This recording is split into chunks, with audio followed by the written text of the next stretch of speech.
Disney's 5-minute Under the Sea stories. Today's story, Finding Nemo, Night Games. Nemo was enjoying the perfect afternoon. He was playing tag with his octopus friend Pearl.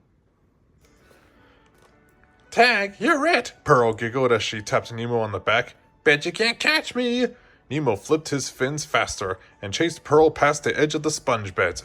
He was just about to tag her when he spotted something tall and wide up ahead. "What is that?" he shouted, pointing a fin over Pearl's head. Nemo swam toward the looming object.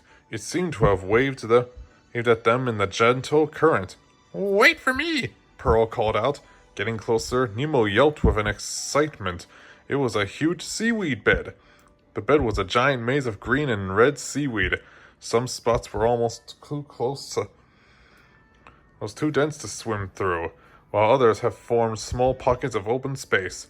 Pearl and Nemo had never seen it before. "This looks like the perfect hide-and-seek spot," Nemo said to Pearl. "Wanna play?" Pearl looked around nervously. The sea had started to turn dark. "I would love to, Nemo, but I think we should head home. It's getting late and both our dads will be wondering where we are." Nemo realized Pearl was right. It was time to go home for the night. When Nemo got back to his sea anemone, his father was waiting. They had dinner and Nemo had told him all about his afternoon playing with Pearl and finding the seaweed bed. That sounds like a neat place," Marlin told his son. "But now it's time for bed." "Aw, come on, Dad. Protested Nemo. "Can't I just stay up a little bit longer?" Marlin shook his head. "Try to get some sleep, son." Nemo had settled into bed and closed his eyes. He told himself a long bedtime story. He thought about boring things like math class. He even counted dolphins, but he still wasn't sleepy. Finally, Nemo got up and swam to his father. "Dad, I can't fall asleep. I've tried, but I just can't. So I was thinking." Marlin looked up to his son. He had a pretty good idea that what Nemo had been thinking. "What exactly were you thinking, son?" he asked. Anyway, Nemo could not stop thinking about his fun day. I think you and I should go to the seaweed bed now. That way you'll know it's safe, and I can go there tomorrow and play with my friends. I promise when we get back I'll go right to bed. Please," Nemo begged. Marlin looked at his son's hopeful face.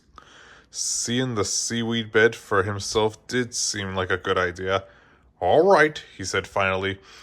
"Let's go take a look at this new find of yours." "Yes!" Nemo shouted, flipping over in excitement. "Let's go!" As Marlin and Nemo swam through the reef, Nemo realized that he was glad to have his father with him. Squinting, Nemo looked for the seaweed bed, but in the dark, it was impossible to see anything. "Son," Marlin began, "are you sure this bed is out of this far?" Nemo wasn't sure. He was just about to give up when he saw a light in the distance. The speck drew closer and brighter until it lit up the water all around Nemo and Marlin. In the middle of the light was the strangest fish Nemo had ever seen. The new fish had giant lights under her eyes. "Hi, I'm Nemo," Nemo stammered, amazed. "Hi," the other fish said. "I'm Lumen." It's nice to meet you, Lumen," Marlin said. "I'm Nemo's dad. How come we've never seen you before?" Lumen fluttered around, causing her light to water and flicker. "My family and I are nocturnal," she said. "We swim and play at night while everyone else is sleeping. Dad and I are being nocturnal, too. We're looking for this big seaweed bed I found this afternoon. Do you know where it is?" "You bet I do. That's where I live. Follow me," Lumen said. Lumen had led Nemo and Marlin to the seaweed bed. "Do you want to play a game?" she asked. "Yeah," Nemo shouted. "Can we, Dad, please?" Marlin nodded. "Just stay out here in the open," he said. "I'm going to have a look around." While the kids played, Marlin explored the seaweed bed to make sure it was safe. He could hear his son counting down from 100. "Don't peek," Marlin heard Lumen shout as she swam off to find a good hiding place. Marlin pushed through the maze of thick green and red strands, swimming further and further into the seaweed bed. Suddenly, he realized how dark and quiet it had become. He could no longer hear Nemo or see Lumen's light. Marlin spun around. He had no idea where he was. All he could see was seaweed. He was lost. "Nemo!" he shouted. "Nemo, where are you?" But there was no answer. Flipping his fins, Marlin tried to find his way out. Just when he was beginning to think he would be stuck in the seaweed bed forever, Marlin had spotted a faint light in the distance.